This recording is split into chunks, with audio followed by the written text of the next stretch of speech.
Howdy, everybody, and welcome to another episode of the Okayest Trapper podcast. It is now 2025, and we are ringing in the new year with our first episode with a great guest. But before we get to that, as always, we have to give a shout out to the sponsors of this show who help keep us on the digital airwaves. Mountain Tough Fitness, Blokes Modern Men's Health, and Trapline Beard Oil. Go check out the show notes wherever you're listening to this from and use the links and promo codes to get some great discounts on products that'll serve your health. Now, today's guest is a literal Renaissance man. He's an electrician by trade, but has been deeply entrenched in the outdoor industry for decades, from big game hunting to predator hunting and, yes, trapping. This guest has seemingly done it all. On top of that, if you have ever been fortunate enough to attend any major hunting expos like I have, then you've also been able to see this guest's skills as an auctioneer and MC. So, John Bair, welcome to the show. Thanks, man. I appreciate it. Good to be here. Yeah, well, I mean, I know it's 2025, which is a shock to everybody, but, or at least to me, it's crazy that we're already here. But to get started, the first question that I ask every guest on this show is, what is your first core memory ever being exposed to trapping? My first core memory of ever being exposed to trapping, I think, was with my dad and my great-grandpa. I grew up just down the street from my great-grandpa, and him and my dad would get together every Sunday afternoon after church and Sunday dinner and talk hunting and, fishing a little bit, but they loved to talk all things predator hunting and trapping. And so I would say my first contact I had with trapping at all was listening to my dad and my great grandpa. In fact, I should have got it over here so I could show you, but on the mantle behind me back there, sitting in front of the fireplace, I got an old bear trap. I think it's a New House number 5 or something like that. That if you look at it, still has the hair in the teeth from the last bear that my dad and my great grandpa caught with that trap on the sheep ranch in Colorado. It's been probably close to 60 years ago since they did that. So that was kind of my experience. And then my great grandpa also worked for Desert Land and Livestock in northern Utah. It's a 250,000 acre ranch, and he was a trapper up there, and he would tell me stories about trapping coyotes and trapping beavers and muskrats and everything else that you have to trap when you have a ranch to keep things under control. So I would say that's my introduction to trapping, and it's always meant a lot to me, especially I think because now great grandpa's been gone for quite a few years, but anytime we get into a trapping anytime we get into a trapping conversation, I always think back to those conversations I had and those things he taught me. That's awesome. And did you grow up in Colorado then, or in Utah? I grew up in Utah, down in central Utah, a little town called Manti. And my dad, my grandpa, my great-grandpa all came from Colorado. A lot of the family lived out there and were in the sheep business. And so, coyotes and bears and that kind of stuff, and even beavers, they'd get in the ditches and the canals on the farm. And so trapping wasn't just something they did for fun. It was part of the business. So yeah, they all moved out. I was born down in central Utah, and that's where I grew up till I was in my early 20s. So you grew up around, a legacy of trapping, maybe not for recreation, but just for the necessity of running sheep and running ranches and just doing basic animal control. But at what age do you remember actually being around your first trap, or actually being out on a trap line, or going out with coyotes or anything? Geez, was that probably later in life or young? Yeah, I was really young. My dad would, after they moved to Utah, my dad worked on another sheep ranch. And so I was around trappers. I remember my dad and the government trapper going out and setting, seemed like miles and miles of old Victor number 4 long springs trying to catch a problem coyote. And then I remember the first time, I couldn't have been maybe 7, 8 years old when he bought me some muskrat traps and let me go down to the ponds and the irrigation canals and start trapping muskrats, Man, when I remember the first time I stepped up, on the bank and looked down there and saw that muskrat sitting on the bank, and I knew I had him caught, man. I thought I had arrived, and that was the deal. I was finally a trapper because I'd caught something on my own. Dad didn't go with me to help set or anything. I did it all my own. And, it was, I thought that was a big deal. I was definitely Was that a hooked on being foothold or a trapper. conibear? What do you No, remember? it was a foothold. It was a little, oh geez, what was it? I think it was like an otter, double, just a little bitty son of a gun. And my dad bought it for me up at the hardware store. And I probably still got that out in the garage. I should go dig that up. And I remember Dad had to take the file and adjust the fitting where the dogs set in the pan because it was kind of rounded off. And he told me, I remember him saying, man, you just can't buy good stuff like you used to. And he took the file and squared it all up so you could get the pan down flat and get it all set. He got it all tuned up for me. And it was, that was a leg hold trap. I didn't get into conibears till quite a few years later. Everything was foothold leg hold traps. Yep. So what, if you don't mind me asking, what year about was that when you caught that first muskrat? Oh, geez. That would have been probably, I bet it was probably 85, probably 19. So that was still kind of at the height of the fur boom. Did you do anything with that pelt? Like, did you go to the, local shop where you might be able to sell fur? Did you keep it? Like, that had to have been near the peak. I think I skinned that muskrat out and just dried him and tacked him on the wall of the tack shed. And I think he lived there for years and years and years. But I do remember when I was pretty young, Dad would take the coyotes. There was a fur buyer. In fact, probably not 10 minutes from where I live here now in Utah County.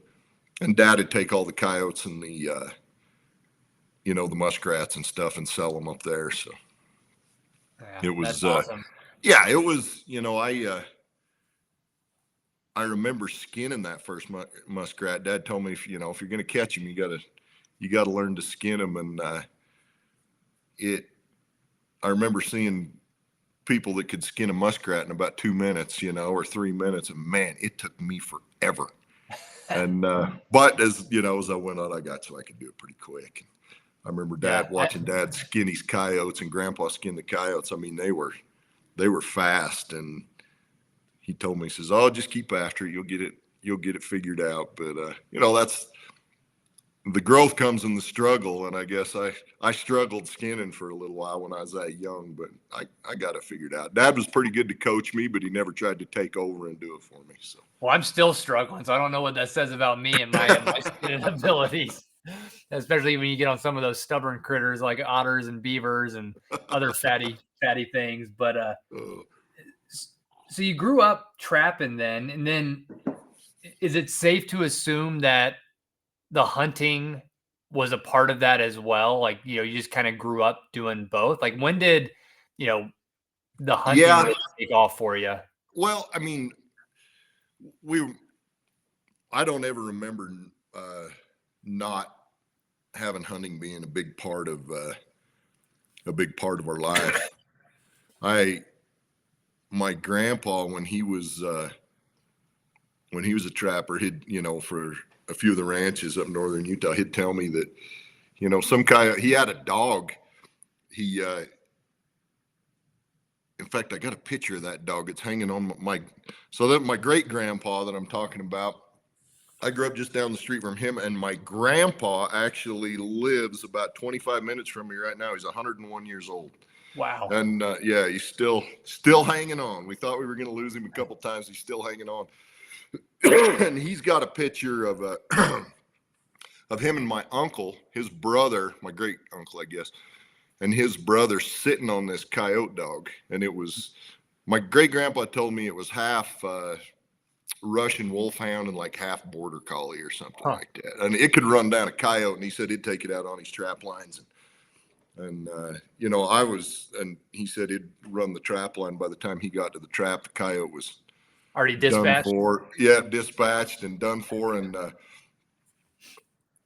so I was always kind of enamored with the dog part of it and the trapping part of it. And then my dad got me into calling coyotes. and he says, he says, some of them you're going to get with the trap, some of them, the dumb ones, you're going to get with the call. And the rest of, the other ones, you hope you don't have trouble with. Yeah. But, and Grandpa used to tell me, he says, I've been trapping for years, and he says, you only catch the dumb ones. He says, I feel like I only catch the dumb ones anyway, and I kind of feel that way too. But I would say the hunting, the predator hunting and the calling and that, I was probably a teenager before I really got into doing that. And there were some places that we'd go out and do a lot of calling. And my dad was always real good friends with the government trapper down in San Pete, Carl Polson, who he was a legend. I thought he was the coolest guy ever. And he had coyote dogs, and he'd trap and he'd call. And I mean, he'd just do anything he had to do to get the troubled coyotes. And it was so fun to run into him on the mountain. When I'd see him coming the other way and Dad's truck would start to slow down, I knew that we were going to stop and they were going to swap stories for a half hour, and it was going to be good entertainment. So, do you remember any specific story that stuck out to you as like a kid or a teenager in one of those? Like, yes, I do. I remember Carl and my dad talking, and my dad was running sheep up on Skyline there in Manti for his boss.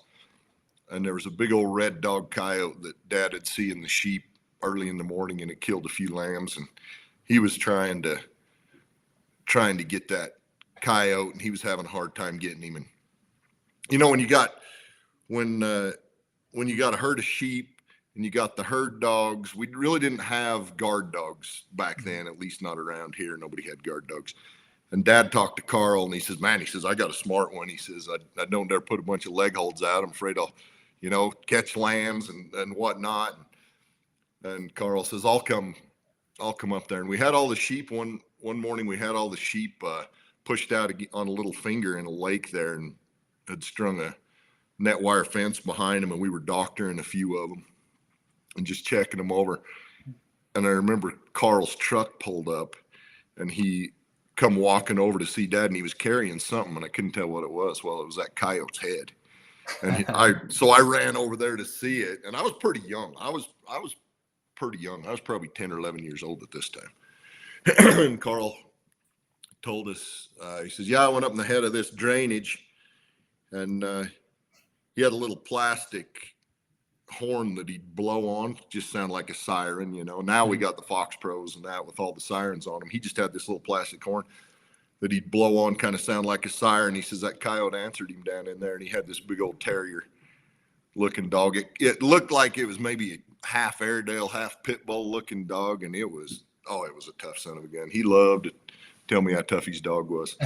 And he says that coyote answered him off down in that drainage, and he says that dog went running down in there. He said after a few minutes he could hear him fighting down in there, and he got his gun up, and that dog coaxed that coyote out of the timber into the open. And he says that coyote stopped just long enough on the edge of the timber and looked up at him, and he shot it. And oh my heck, you'd have thought. My dad was so excited to see that coyote dead. He says, I've been losing sleep for weeks over that dang coyote. And Carl got him, and Dad still to this day, if I mention Carl, Dad will still tell that story. I bet I've heard it 1,000 times. But that was a good day for the outfit when Carl pulled up with that big old red coyote in his truck. Now you're the first guy I've ever had on the podcast, that is a sheep man. Like, maybe for the folks that aren't aware, and maybe a lot of listeners are, we have a lot of like government trappers on, things like that. But maybe talk us through a little bit about like the real impact that coyotes and, like what we have up here in Idaho, wolves, now back in Colorado, like, how hard is it to manage such a large herd, especially back then when you didn't have, life or guard dogs, things like that? Like, what was the impact of these coyotes on the actual, I don't know. Well, there was, I don't know. Yeah. So the guy that owned that herd, he had 2 different herds of sheep. He probably had between 2,500 and 3,000 head between these couple of herds there. And I mean, a coyote would go in, you get a female coyote feeding a litter of pups. And I mean, she's going to kill a big lamb every probably every other night to keep those pups fed. Mm. There's been times where we ride out to the herd and you find one dead lamb and you're spitting and cussing. You look in a little while, 10 yards down the draw, there's another lamb and another dead lamb, and you get a litter of big pups that have decided they want to go out and help mom. And we found as many as, I think it was 14 lambs killed in one night. Now that's an extreme case, but it still happened. Yeah. And so you start adding up, a lamb every couple nights on the mountain, or you get one that's really, really deadly and kills 14 in one night. I mean, that grinds up the pocketbook pretty hard. And, I, growing up on a sheep ranch, I don't know that there was anything that was as aggravating to the boss and to my dad and everybody that we worked with as coyotes. And now, having hunted them and trapped them for years, I mean, I have a ton of respect for them. They're an amazing animal, but we probably spend more time figuring out or trying to figure out coyotes still. I mean, I'm in my 50s now, and there's days I think I have no idea what I'm doing. They're just outsmarting me. So it's a huge part of the business, predator control. And, I always kind of just felt like it was a good excuse to go hunting coyotes. I mean, even once we got out of the sheep business, I probably hunt them more now than I did then. But back then it was kind of targeted. You knew you had a bad coyote in a certain spot, and you'd try to target that coyote, or you knew you were moving the sheep, around the hill, and historically a certain canyon or a certain drainage had a den with some pups in it, and so you'd try to target those to head off any problems you might have. And so you try to catch the pair or go call up the pair, get the trapper in there to get that pair, because you knew historically there'd been some problems there. And I think that's one thing trapping has taught me, and I have a lot of friends that are very, very avid trappers. I don't know that there's anything that teaches you more about a species, any species, muskrats, beavers, if you're someplace where you can trap otters, pine marten, coyotes, any of it. I don't know that there's anything that teaches you as much about a species as trapping them. You basically have to dissect their life and figure out what they're doing and where they're going to be to get them to step right there. And, I love that. I see, I follow all the trapping pages on Facebook and that, and it's so cool to see a kid all excited when he's caught his first beaver. Or I seen a kid the other day showing off a ringtail cat that he caught that he thought was just the coolest thing ever. That kid's hooked for life, and that's going to keep the tradition going and keep it moving. But I don't think there's anything that teach you much or does as good a job as teaching you about, fur-bearing animals as trapping. And I know that's the case for me with coyotes and being in the sheep business and that, trying to figure out where a coyote's going to be, get him to step through that snare, step on that pan, right in that little 2-inch pan. I mean, you gotta put yourself through an education to figure them out.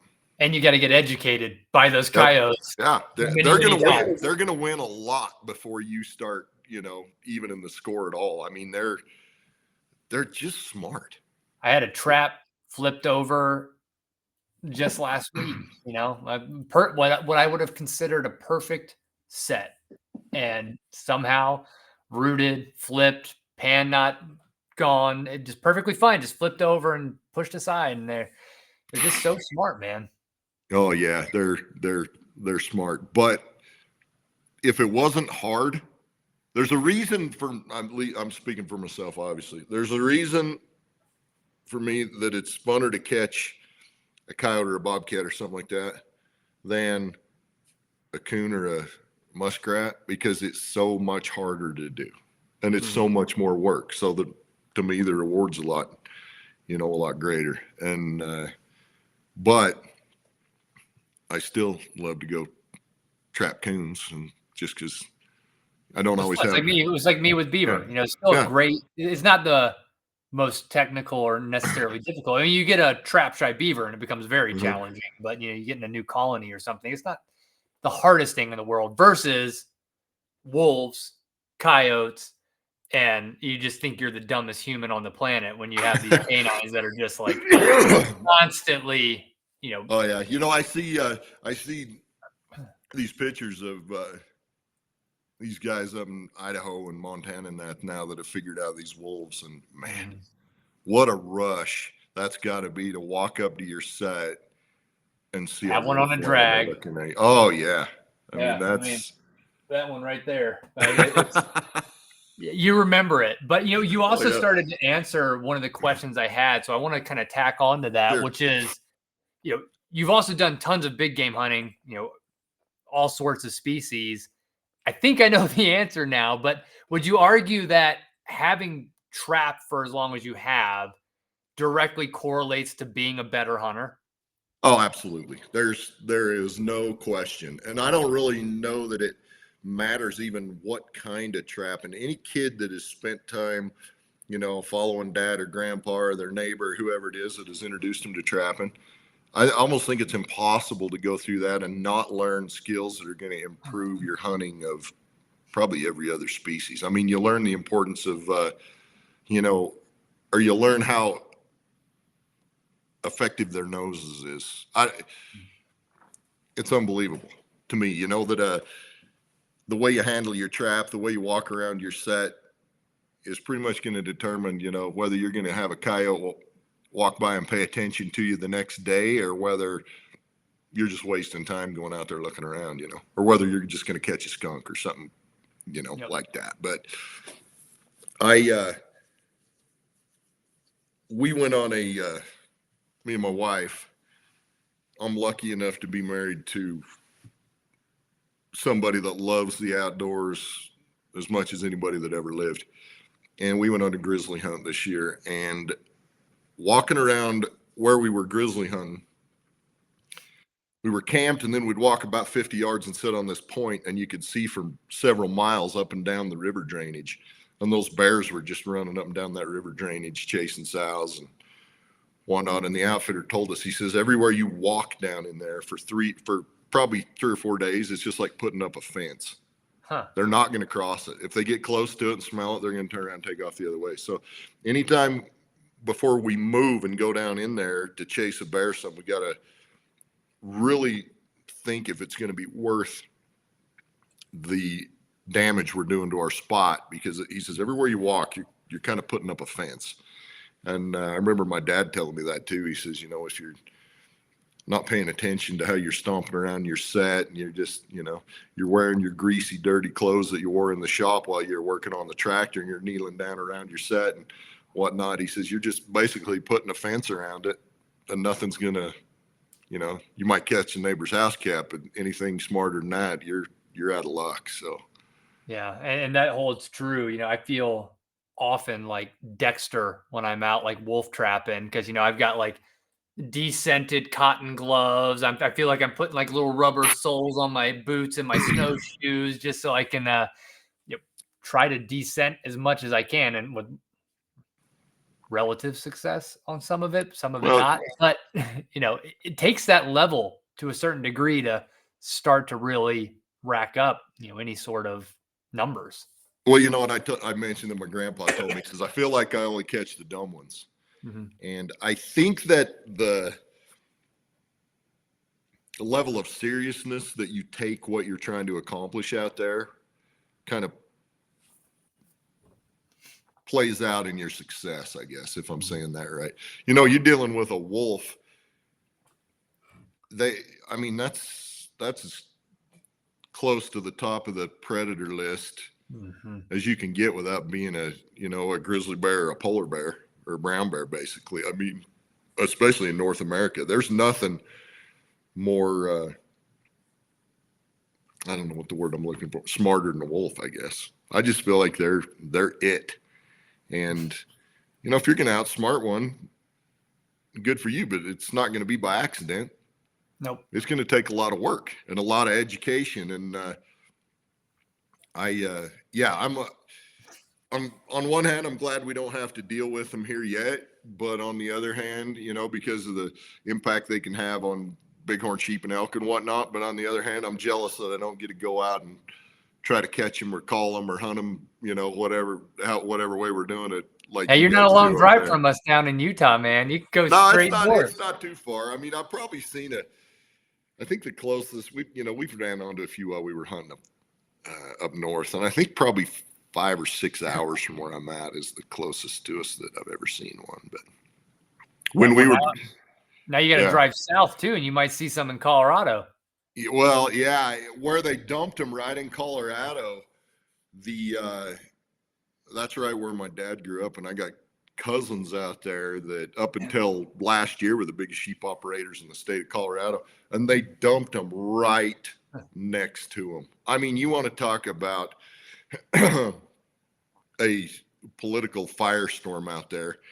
The West Slope is a pretty politically red section of Colorado, and the blue politicians in Denver that knew they got minimal votes out there, man, they dumped them right on them. And they can give whatever reason they want, but I think that was kind of a big old political screw you to those guys. And it ain't going to end well. I mean, No. it ain't going to end well, but not for the wolves or the ranchers, but it's amazing country, but it's also not the same as it was back in the 20s and the 30s and the 1800s, even when there was plenty of room and not as many people. Now there's way more people. Things are way more crowded, and of course all that. Yeah, it's a sad thing, but I mean, at least Colorado bounced back a little bit with the defeating of the whole Prop 127 with Dan Gates and that whole crew really driving home the pushback against the trophy hunting ban. It was really great to see people step up like that. I mean, there was a few organizations that got involved. Dan's a great guy. Howl.org did a great job, and a bunch of other organizations got involved as well. I wish they would have put that same kind of fire into defeating the wolf initiative, because if they would, I think they'd have beat it. I mean, 30,000 votes is what it passed by in Colorado. And you look at the Colorado population, I mean, that's what, a percentage point or so. That's nothing. If they'd have been able to organize a little quicker, I think they might have beat that one. But yeah, it took a lot of ramp up to get to the November ballot to beat down that one. So I mean, it was great. It was great to get on the internet and look up Prop 127 and see it going down in flames, man. That was a good day for all of us. Yeah, but talking to Dave and others, like that wasn't even trapping related. That was just trophy hunting. But for someone like myself who's a trapper, who talks with a lot of trappers, man, talk about low hanging fruit. I'd love your thoughts on why you think that is. I mean, New Mexico lost all of their public land trapping rights recently. There's only cage trapping in Washington state in certain times. Like, the quickness in which we're losing trapping rights nationwide is just astounding. But like, what is your perspective on why that is? Is it less like mobilizing on the actual trappers and hunters front, or is it just a population problem? Well, I'd say it's all the above. I mean, you and me met over social media. I have a lot of people in my life that are great friends with me now that I've met over social media. I've gone all the way back to Florida and Georgia and met up with guys that I'd never met in person. I just knew them on social media for a couple of years, hooked up, went hunting with them, and now they're some of my best friends. Mm-hmm. Social media, I think, has been a great tool and a great negative or great hindrance to a lot of things. And I think that the hunting and the trapping world, the predator management world, is no different. If I see guys post stuff that kind of makes me cringe, not that I'm opposed to it, but I know my neighbor that's not a trapper, that may not be opposed to trapping, is going to look at that and think, I don't really like that. And they don't trap. It's not a big deal to them. when it pops up on a ballot initiative to go, yeah, I'm going to vote against that just because of the images they've seen on social media. So sometimes I think that way we're our own worst enemy. I think as the population of the country grows, hunters, whether of any kind, whether, predator hunters, big game hunters, bird hunters, trappers, we're a shrinking population. When you start looking at like houndsmen or trappers that are even a much, much smaller group, like you said, that's low hanging fruit. And it's easy for the environmentalist groups, the very left leaning animal rights groups, to take a 20-second or a 30-second TV spot, put a few of these images up there, and go, look, we got to stop this. Look how mean these guys are. Here's a poor little fox with his foot in a trap, and we got to put an end to this. And all these people that don't really have an opinion up to that point, yeah, okay, yeah, I'm probably opposed to that. So I think it's what Prop 127 proved is that if you educate people, you can defeat that kind of stuff. But, it's tough. And trapping is even a much smaller group. So that makes it real hard. Now, I have guys, all the time that say, well, I'm going to post whatever I want. I'm going to share whatever pictures I want. I'm not cowering down. To a degree, I can see where they're coming from. I don't like to feel like I'm cowering down either, but dang it, boys, we got to be smart. Yeah. They are going to outvote us simply by numbers and simply by the fact that we can't compete with the numbers of people that are on the fence. There's a small group of people that are diehard trappers. There's a small group of people that are diehard anti-hunters, anti-trappers, anti-predator control. And there's this huge group of people in the middle that can easily be swayed either way just because they don't know. Yep.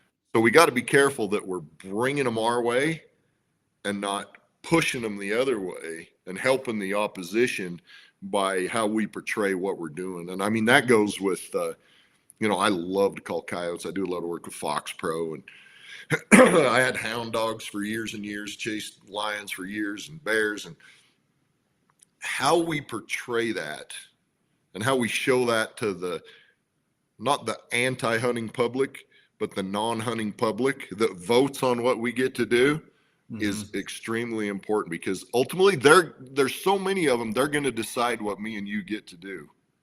Yeah. And so how we come across to those people is incredibly important. Yeah, I don't like to feel like I'm cowering down either, but we got to be smart and we've got to tell our story. We got to, let people know. I was on the wildlife board here in Utah a few years ago for 6 years. A lot of, I think Idaho probably has a commission. Montana has a commission. Utah has a board. I think it's pretty close to the same thing. They call it the wildlife board. And we were, having a meeting about crow hunting. Utah needed a crow hunt because the depredation crows were costing us a ton of money. And if we had a crow hunt, it'd help the government trappers and everybody else, the wildlife services, deal with this, because we put a little pressure around these orchards where they were having some problems and solve the problem. The anti-hunters went absolutely ballistic because crows are corvids, and corvids are some of the smartest critters on the planet, right? Well, come to find out, we're one of only a few states that doesn't have a crow hunt. Well, I was on the wildlife board, and there was all these people that got up and said, well, I'm a hunter, but I'm opposed to it. And I'm a hunter, but I don't like it. And here's my petition. Well, all the names on the petition were from, Great Britain. So that goes out the window, because I don't manage Great Britain's wildlife. I manage Utah's wildlife. And I told a couple guys this one old boy stood up, and I kind of almost felt bad about it, but not enough to not say it. And he says, I'm a hunter. And I says, but I'm opposed to this. I says, well, right. I says, let me tell you something, sir. Grandpa's shotgun in your closet does not a hunter make. He didn't think that was very nice. And then so that made the newspaper. And then a few minutes later, I told him, I says, there's some people in this room that aren't going to like to hear this, but we have wildlife because we hunt wildlife. Mm-hmm. And if it wasn't for the hunters and the sportsmen, and I'm talking about the fishermen, the trappers, the houndsman, the sheep hunters, the elk hunter, whatever your niche is, whatever you kind of focus on, whatever gets your blood pumping, that organization, that group of people is why you still have that. If it wasn't for trapping organizations and trapping clubs and people working with commissioners and that, there'd probably be more states that didn't have trapping and it'd be outlawed. Yep. You know, if we didn't educate those decision makers, those opportunities would be gone. And so, you know, you mentioned, you described it as low hanging fruit, and it is definitely low hanging fruit. There's a lot of things I think we need to do. I think, first off, I think the tradition of trapping is super important to this country. It's just woven into the fabric of this country. Westward expansion. Absolutely. You know, the first explorers, the first people to ever see this country were trappers. Mm-hmm. And so I think just historically, it's incredibly important that we keep that tradition going on. I think, and I mentioned this already, I don't think there's any way to learn more about any species than to figure out how to trap it. If you can figure out learn enough about that coyote to get him to step on that pan, or that otter to get him to swim through that trap, or that beaver, whatever it is, you've done some homework. Yep. So, and that's actually a good segue into a question I had too, like going back to learning. Can you remember or recount like the biggest mistake you ever made on a trap line? Yeah. I think just getting lazy and wanting to set to, you know, I know I'm going to have better luck up, you know, away from the road and up around the point, but I don't want to walk up there every 2 days to check my trap. So I'm going to set it right here by the road. Mm-hmm. And, well, then you're just wasting your time checking traps that are not in a great spot. And so I'd say probably not being willing to walk a few hundred extra yards, and then probably not being willing to be kind of, I don't know the word to describe it, kind of nerdy or kind of anal about scent management and that, and just thinking, oh, it'll be okay. It'll be okay. No, you gotta. Every coyote has a nose, and every coyote knows how to use his nose, and you got to do everything you can to outsmart them. So to think it's probably going to be okay and you'll probably catch one, you ain't going to catch one. And what about in your first shed? Do you remember like any grave mistake you made and coyotes or any other critter for that matter? I would say, well, yeah, I mean, I would say probably getting them, you know, I've trapped a few beavers. I'm not a big beaver trapper. I've caught a few of them and I always thought it was cool, but I probably didn't do a very good job. I probably got a little lazy fleshing them off and all that. And then I think, you know, first off, I'd have learned more about it. If I'd put the extra effort into it, I'd have had a better product. You know, the hides would have turned out a lot better. And then I gave those to a guy that wanted to take, and he told me, he says, dude, do you have a fleshing knife? I'm like, well, yeah, but it got, you know, and he's like, dude, just at least come over and let me help you. Don't just, you know, half-ass it and think it's good enough. So I kind of, now I guess I'm kind of seeing a pattern. Probably all the problems I've had or the mistakes I've made are probably coming out to me not being willing to put in the work or getting a little tired. I mean, if you're going to be willing to, if you want the thrill of seeing them in your trap, you got to be willing to put in the work on the set and in the first shed to make sure you take care of them and everything. I mean, it's just part of the deal. So, yeah, I think that's the number one agreement amongst trappers. Like, you know, if it's not your full-time gig, it's a second full-time job because, you know, yeah, it's nice to go out, check your traps, but then you have that great day where you get 12 beaver and then all of a sudden you're like, oh shit, I got 12 beaver. Yeah, you just don't have the great Instagram post. Hey, look at all these beaver. You got some work to put in. Yeah, there's some of those folks, especially back east in the coyote space, you know, that I've had on this show, and you know, they're putting up huge numbers. And I see those like, end of season fur shed pictures, or they have a couple hundred coyotes, foxes, beaver, whatever. And I look at that and yeah, it's cool. It's a cool picture, but I see all the work under it. I'm like, they're flipping crazy. They're crazy. Oh man. Yeah. I know guys that kill. And I think as I get older, I'm probably, appreciate it a little more, but when I was younger and didn't need to sleep and we'd hunt all day and all night and all day. And I mean, we'd get huge piles of coyotes when we were out calling and that. And then, holy cow, that was a lot of work. I mean, that was a lot of work. And everybody wanted that picture of the barn covered in fur. And so that's what you did. And now I think, I probably got time to go out and check my traps. I don't know if I got enough time to take care of them all if I catch them. So that kind of determines how much effort I put into it anymore. Yeah. And that's interesting. So I've done a little bit of e-calling for wolf and coyote. Can you talk a little bit about how that's evolved over time? Because you mentioned earlier about the guy using that just little, or the government trapper using that little plastic, almost siren sound.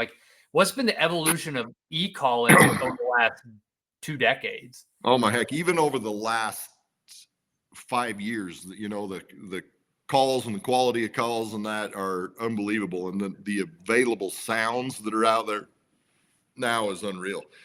So when I was a kid, my old man, and he still got it, he had a little wood Cersei hand call that the government trapper gave him while he was out in Colorado. And he told me the first time he ever used it, he had a pair of coyotes run up behind him and bark at him and scare him half to death. And he kind of learned the whole wind and cover and sun and all that. He figured that out a little bit.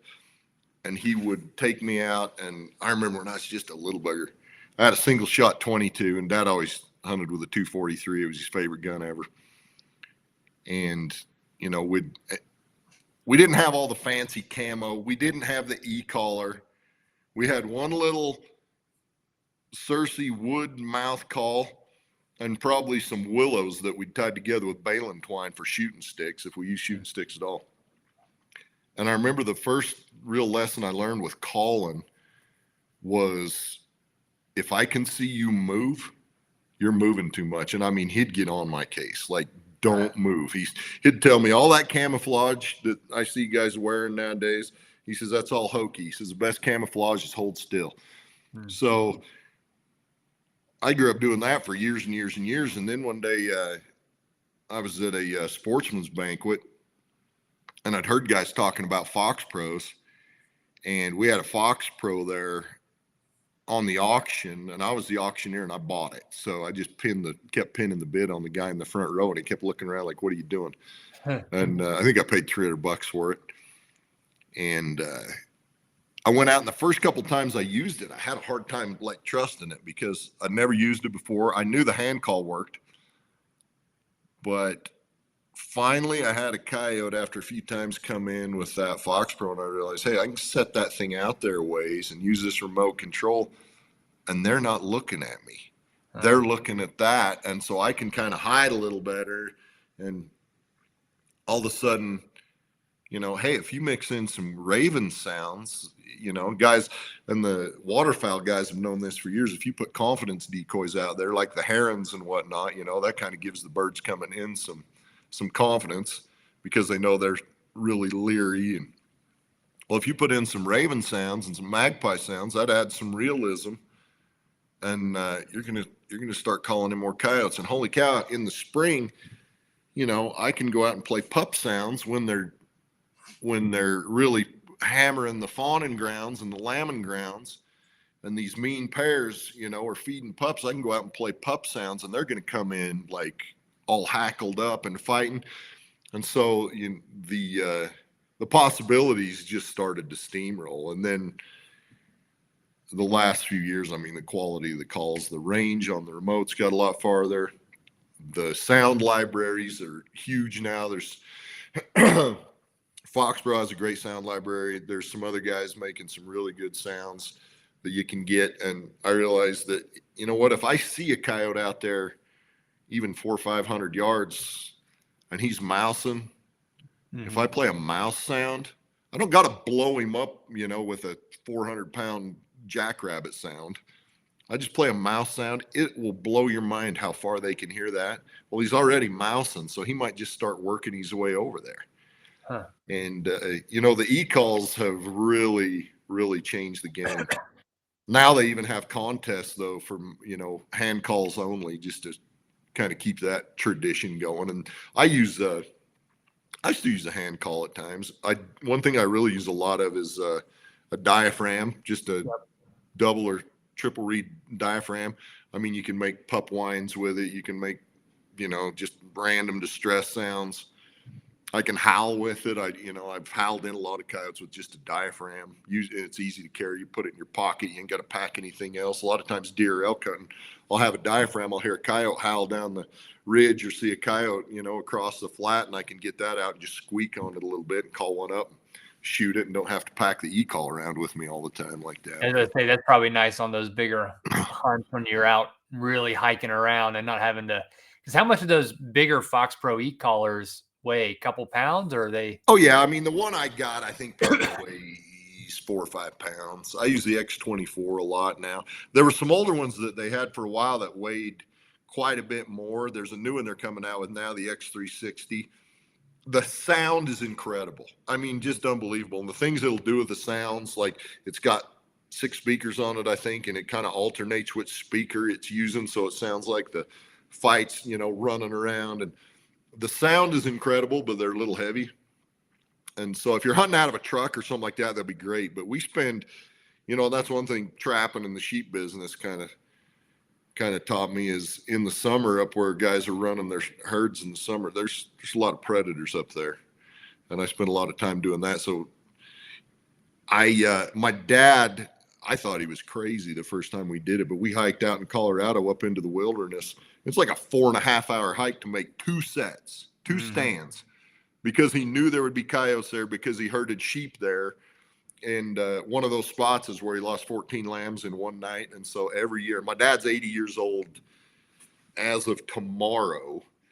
And he, 2 years ago, he hiked up there with me again. And we went up there and made a couple stands, called in 4 coyotes, killed 2 of them. And so, you pack that. You're going on those kind of hikes, you're not going to want to pack a 10-pound call. But some of the Fox Pros, the smaller ones, they weigh 3 or 4 pounds. They're not too bad. Wow, that's awesome. That's a cool evolution. I got to ask, you're an electrician by trade. How the heck did you get into becoming an auctioneer? So a few weeks ago, I was an electrician for 30 years for the state. And a few weeks ago, I finally retired from the state. So Congrats. Thanks. It's a little weird to think I'm old enough to have worked somewhere long enough to retire, but I was the chairman. Well, I always grew up. Let me back up a little bit. Anybody that grows up on any kind of a ranch has been to some auctions, and I've been to sheep auction, cattle auctions, horse auctions. Horse auctions were my favorite. And I moved up to Utah County, and I got involved with our sportsman's group, and I was a chairman for one of the sportsman's banquets. And I hired a guy to be an auctioneer, and he did okay, but I thought I could do that. And I think I could probably do it okay. I could do as good as he's doing it. Not that he was bad, but I think I could do it. So I went back, and my ex-wife, my wife at the time, I told her, I said, I want to go to auction school. She goes, you talk pretty slow. I don't know if that's going to work. I called my parents. I said, I want to go to auctioneer school. And my mom goes, oh, honey, you talk way too slow. I don't think that's going to work. Well, then my dad called me back, and he says, hey, if you find a school you want to go to, he says, let me know. I might go with you. Well, some of them are 2 or 3 weeks long. I found one that was like 8 days long all day instead of like 2 weeks, half day. So me and my dad went, and it was pretty fun. They stand you up in front of a group of people you've never met and hand you a microphone, and you count to 10 forwards and back and say sold. That's the first thing they have you do. And about half the class can't do it. because the second you hand them a microphone, they vapor lock just like that. So it's 1, 2, 3, 4, 5, 6, 7, 8, 9, 10, 9, 8, 7, 6, 5, 4, 3, 2, 1 sold. Sold. That's the first thing they had you do. And you could tell after doing that who was going to be able to do it and who couldn't. And if you could do it and hold the microphone and say that to a bunch of strangers that you just barely met, you're going to be an auctioneer. If you vapor locked, they had some work to do with you. Huh. And so, when I signed up for the school, they sent me a bunch of number drills and that. And I mean, I'd been standing up in front of crowds for a lot of different reasons for years, so that wasn't a problem for me. That first year I probably did 2 or 3 auctions. The next year I probably did 10, and man, it just snowballed. Now I do probably 50. So I did one Saturday, a lamb auction for some guys down here in town. They're selling their show lambs, their club lambs, and took me a half hour to sell the 14 lambs, which is all we had at the sale. And then we stood in the parking lot in the snow and talked about coyotes for about an hour after. So, it's worked into some pretty good access to some property for me too. But yeah, auctioneering and I've been doing it for probably 25 years now. And so I love it. It's a lot of fun. It's, that's a quarter of a century, right? That's a long time. That really dates me. But, Jana, my wife, I met her at an auction. All my best friends now that I have in my life, most of them I met at auctions. We haven't officially. I mean, I saw you the last 2 years at the Hunt Expo, doing your work too. But that leads to another question, which is, what's the most expensive thing that you've auctioned off? Is that a hunt tag at one of the expos or something else? Yeah, I sold the Arizona governor's tag a couple of years ago for $725,000. And up to that point, the highest permit I'd ever sold was the night before I sold the Antelope Island tag for $500,000. And up before that, about 10 or 12 years ago at the sheep show in Reno, I sold the Montana governor's tag for $480,000. So, it's a lot of fun. It's a lot of fun. I will say this. I'm pretty lucky that I kind of have a niche with some auctions. They're a lot of fun. I get to stand up and stomp around and tell bad jokes and do that kind of stuff. I will in no way, shape, or form ever claim to be as polished an auctioneer as some of those world champion car auctioneers or cattle auctioneers. I mean, them boys are flawless. Mm-hmm. But it's a totally different game. They could do what I do. I could probably bluff my way through what they do, but it's not really, my niche. It's kind of a different deal. But I have had the opportunity, I've been able to stand on the stage with Donald Trump Jr. and Ted Nugent and Carl Malone. And I remember the people always ask me, do you ever get nervous? Do you ever get nervous doing that? And you said, no, I can count to 10 front and backwards. Right. Yeah. It's no big deal. I remember the most nervous I ever was at the Hunt Expo, one of the first years we had it, and Jeff Foxworthy was the guest there. He did a little stint of comedy, and then he was kind of the MC through the auction. And he introduced me, and I walked out on stage and looked, and I'm like, I am standing next to Jeff Foxworthy, and on the video you can see my hand shaking a little bit. Wow. And then we got going, and anything you say, he can turn on you and make a joke about it. And so he made it a pretty fun event, and that was a lot of fun. So that was a lot of fun. But yeah, $725,000 is the highest I've ever sold one. Wow. Well, that's a cool story. In fact, I didn't even know there was auctioneering school, which is also cool. There's actually a lot of them. There's actually quite a few. So, well, surprisingly, we're already running up on an hour. So I'm going to kind of go through my lightning round of questions that I always like to ask at the end. So first one, as a guy who's spent a lifetime outdoors, what's the wildest experience you've ever had outdoors? There's a few of them. I would say when I shot my 206-inch deer with a bow in Colorado was one of the top. when I shot a bighorn sheep here in Utah. I had my dad and my boy with me, which was really, really cool. I would say one of the wildest, I would say the top of the list is this last year on our grizzly bear hunt. We saw some grizz. We walked up on them. The sow seen us, stood up, took off. The boar stood up, looked at us, dropped down and walked right up to us. And the outfitter just kept telling me, wait, wait, wait, wait. And I'm like, okay, he's getting pretty close. And at 36 yards, he goes, shoot him. And I pounded him in the chest, and he spun around, and I hit him in the back and tipped him over. And then I shot him one more time. And so, yeah, to have a grizzly bear, 30, 35 yards. I think it was 36 yards, actually. Shot him at 36 yards, and he died at 50. So I would say that was probably the most adrenaline-charged hunting experience I've had. I can only imagine. I've only done that with black bears. Not a grizz. So yeah, grizz are next level. Yeah, that's on the bucket list one day. All right, last one. I always end on a hypothetical. All right. So this is barehanded combat with an animal. Would you rather fight 5 bobcat-sized wolves or 1 wolf-sized bobcat? I would rather fight 5 bobcat-sized wolves any day of the week. And the reason I say that is when I had hounds, we'd catch a few bobcats, of course, trapping you around some bobcats. But one of the earliest things I remember my grandpa ever telling me about trapping and running with hounds, he told me, he says, if mountain lions were as tough as bobcats, you wouldn't dare go on the mountain because, buddy, there is nothing tougher than a bobcat. So yeah, I would take the bobcat-sized wolves all day long. Yeah, I think he speaks truth. There's so many stories from trappers with bobcats, and one of the guys in Idaho, Reese Mason, who came up with this cool little release tool, like he got tore up by a bobcat.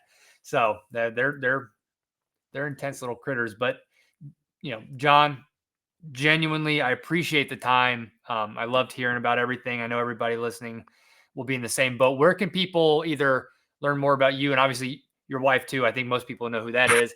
And also, what shows are you going to be auctioning and doing your auctioneering at in the show season coming up, where people might be able to come by and see in action? Well, first off, thanks so much for having me, man. This is awesome. I could talk trapping and predators nonstop. We're leaving to go to Sheep Show in Reno next week, and we'll be there. Then we're going to Safari Club in Nashville. Then a couple weeks after that, we're going to be at the Hunt Expo in Salt Lake. And then another show that we're doing this year is the Pope and Young Convention, which is I think it's in Tucson this year, which is in April. And then I have a lot of local sportsman, fish and wildlife banquets that we do around here. And I'm on Instagram, John Bair Auctioneer, Facebook, just John Bair.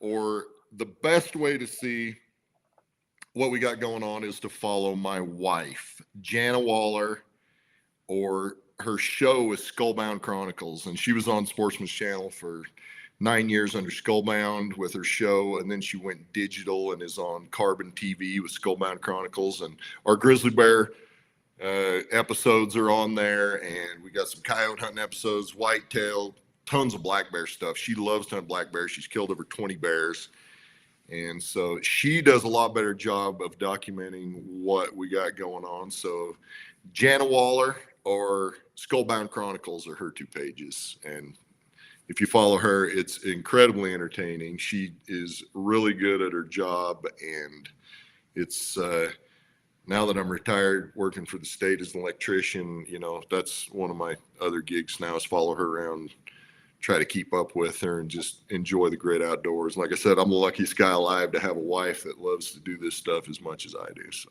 yeah, you guys are both awesome. So for everybody listening, go check all that out. And for everybody, we'll catch you on another episode of the Okayest Trapper podcast. Thanks, brother.